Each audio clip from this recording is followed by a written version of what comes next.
No deserto da tentação. Capítulo 22. Temperança cristã. Deus não dá permissão ao homem para violar as leis de seu ser. Mas o homem, cedendo às tentações de Satanás quanto à condescendência com a intemperança, põe suas mais altas faculdades em sujeição aos apetites e paixões animalescas. E quando isto ganha ascendência, o homem, que foi criado um pouco menor do que os anjos, com faculdades suscetíveis à mais alta cultura, entrega-se ao controle de Satanás. Este ganha facilmente acesso àquele que está preso ao apetite. Através da intemperança, alguns sacrificam a metade e outros, 2/3 do seu poder físico, mental e moral, e tornam-se joguetes nas mãos do inimigo. Aqueles que querem ter mente clara para discernir os engodos de Satanás devem ter o apetite físico sob o domínio da razão e da consciência. A ação moral e vigorosa dos altos poderes da mente é essencial ao aperfeiçoamento do caráter cristão, e a força ou a fraqueza da mente tem muito a ver com a nossa atitude e utilidade neste mundo, e com a salvação final. É deplorável a ignorância que tem prevalecido concernente à lei de Deus em nossa natureza física. A intemperança de qualquer espécie é uma violação das leis do nosso ser. A imbecilidade está prevalecendo em uma proporção assustadora. O pecado se torna atraente, revestido por uma luz, e Satanás se alegra muito quando pode reter o mundo cristão em seus hábitos diários, sob a tirania do costume, como os pagãos, permitindo ser governado pelo apetite. Se homens e mulheres inteligentes tiverem suas faculdades morais entorpecidas pela intemperança de qualquer espécie, estarão, em muitos de seus hábitos, muito pouco acima dos pagãos. Satanás está constantemente atraindo pessoas da luz salvífica para o costume e a moda, sem consideração para com a saúde física, mental e moral. O grande inimigo sabe que se predominarem a paixão e o apetite, a saúde do corpo e a força do intelecto serão sacrificadas no altar da satisfação própria, e o homem acelerará sua ruína. Se o intelecto erudito segurar suas rédeas, controlando as propensões animalescas e conservando-as em sujeição às faculdades morais, Satanás sabe muito bem que é pequena a sua possibilidade de vencer a tentação. Em nossos dias fala-se da Idade Média e se orgulham do progresso. Com este progresso, porém, impiedade e crime não diminuem. Deploramos a ausência da simplicidade natural e o aumento da tentação artificial. Saúde, força, beleza e longevidade, que eram comuns na chamada Idade Média, são agora raros. Quase tudo que é desejável sacrifica-se para satisfazer as demandas da vida que segue a moda. Grande parte do mundo cristão não tem o direito de se chamar cristãos. Seus hábitos, suas extravagâncias e o cuidado do corpo em geral constituem uma violação das leis da saúde e se opõem ao ensino da Bíblia. Estão se preparando no decurso da vida para o sofrimento físico e a fraqueza mental e moral. Através de seus enganos, Satanás, em muitos casos, tem tornado a vida doméstica cheia de complicações, com o intuito de satisfazer as demandas da moda. Fazendo isto, seu propósito é conservar a mente tão ocupada com as coisas da vida que não possa dar um pouco de atenção ao que é de maior interesse. A intemperança no comer e no vestir tem absorvido tanto a mente do mundo cristão que não tem tempo para se tornar inteligente no tocante às leis da vida, obedecendo-lhes. Professar o nome de Cristo pouco significa se a vida não corresponde à vontade de Deus, revelada em sua palavra. No deserto da tentação, Cristo venceu o apetite. O seu exemplo de abnegação e de domínio próprio quando sofreu a atormentadora ânsia da fome, é uma censura ao mundo cristão, por sua dissipação e glutonaria. Gastasse atualmente 9 vezes mais dinheiro na satisfação do apetite, na condescendência com a insensata e danosa luxúria, do que é dado para o avançamento do Evangelho de Cristo. Estivesse Pedro hoje na terra, exortaria os professos seguidores de Cristo a abster-se da luxúria carnal que guerreia contra a alma.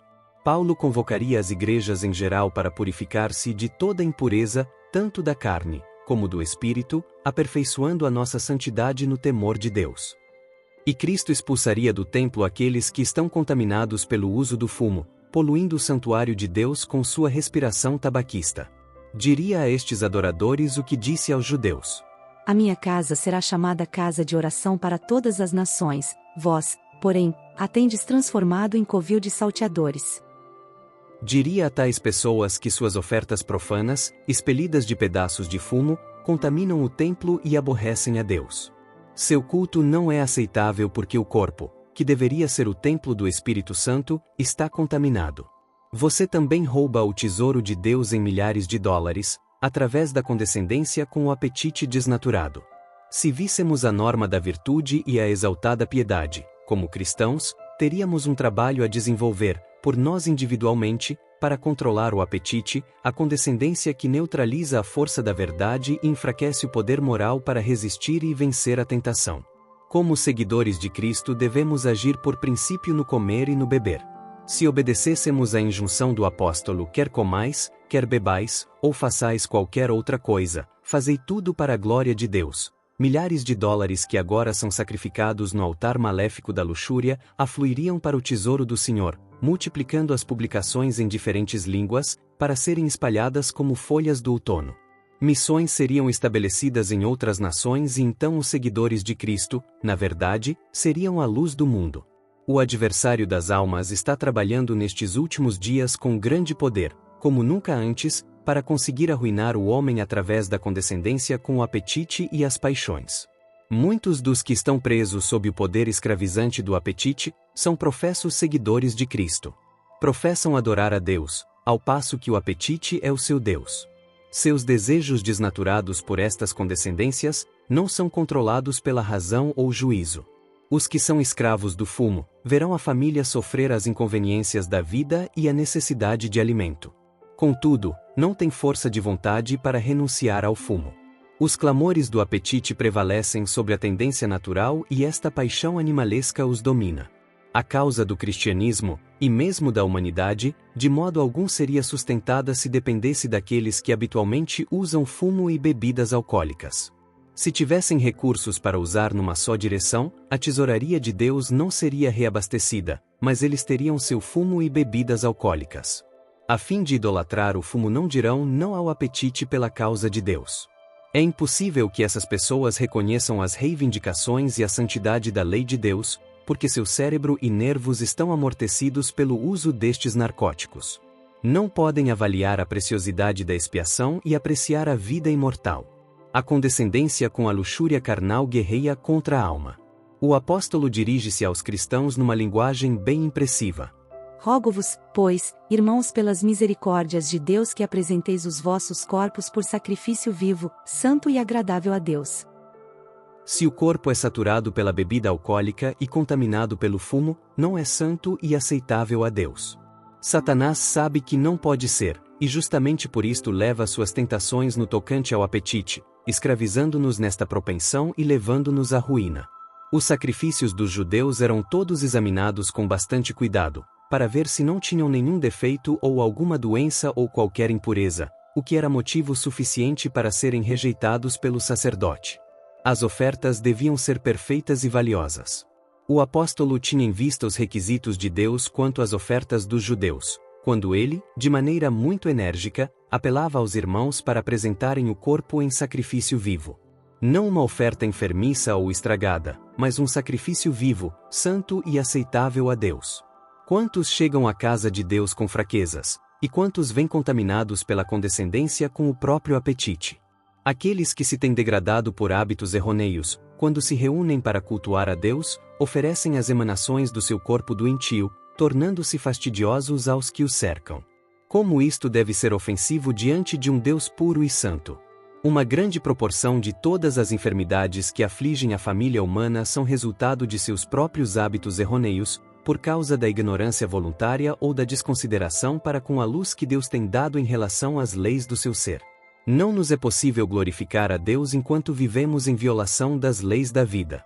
O coração não pode, possivelmente, manter consagração a Deus enquanto se condescende com o apetite. Um corpo enfermiço e um intelecto em desordem por causa da condescendência contínua com uma danosa concupiscência, torna impossível a santificação do corpo e do espírito.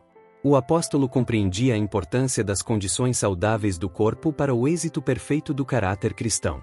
Ele disse: Mas esmoo o meu corpo, e o reduzo à escravidão, para que, tendo pregado a outros, não venha eu mesmo a ser desqualificado. Menciona a temperança entre os frutos do Espírito. E os que são de Cristo Jesus crucificaram a carne, com suas paixões e concupiscências. Homens e mulheres cedem ao apetite, às expensas da saúde e do poder intelectual, de tal maneira que não podem apreciar o plano da salvação. Que apreciação podem ter da tentação de Cristo no deserto e da vitória que ele ganhou sobre o apetite? É-lhes impossível ter uma visão sublime de Deus e reconhecer os reclamos de sua lei. Os professos seguidores de Cristo se esquecem do grande sacrifício feito por ele em seu favor. A majestade do céu, a fim de pôr a salvação ao seu alcance, foi atingida, esmagada e aflita. Ele se tornou um varão de tristeza e inteirado na aflição.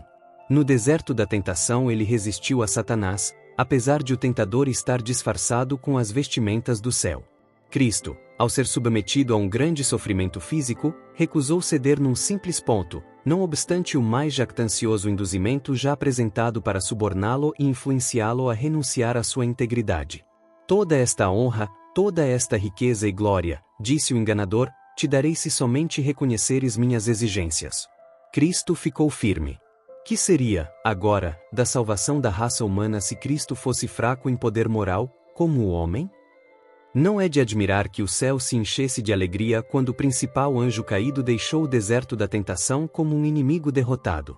Cristo tem o poder do Pai para dar sua graça divina e força ao homem, tornando-nos possível a vitória por meio do seu nome. Há poucos professos seguidores de Cristo que escolhem empenhar-se com ele na tarefa de resistir às tentações de Satanás como ele resistiu e venceu. Cristãos professos que gostam de divertimentos, prazeres e banquetes, não podem apreciar o conflito de Cristo no deserto. O exemplo do Senhor em vencer a Satanás fica perdido para eles. Esta vitória infinita, que Cristo alcançou para eles no plano da salvação, é sem sentido.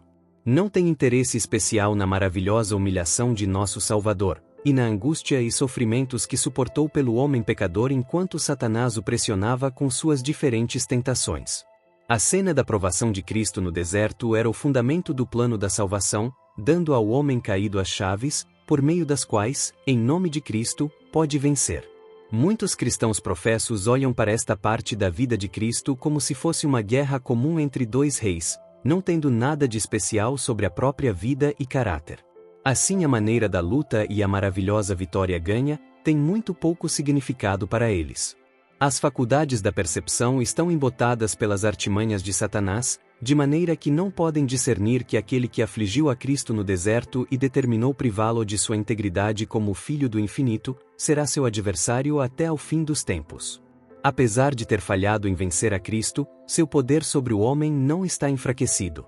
Todos estão pessoalmente expostos às tentações que Cristo venceu, mas a força é provida para todos no poderoso nome do grande conquistador. Todos devem, por si mesmos, vencer individualmente. Muitos caem nas mesmíssimas tentações com as quais Satanás assaltou a Cristo. Apesar de ter Cristo ganho uma vitória incalculável em favor do homem, vencendo as tentações de Satanás no deserto, esta vitória não lhe será de nenhum benefício, a menos que ele também ganhe a vitória por sua própria conta. O homem tem agora uma vantagem sobre Adão, nesta guerra contra Satanás, porque tem a experiência de Adão na desobediência e sua consequente queda para alertá-lo a afastar-se de seu exemplo. O homem também tem o exemplo de Cristo ao vencer o apetite e as diversas tentações de Satanás, derrotando o poderoso inimigo em todos os pontos e saindo vitorioso em cada provação.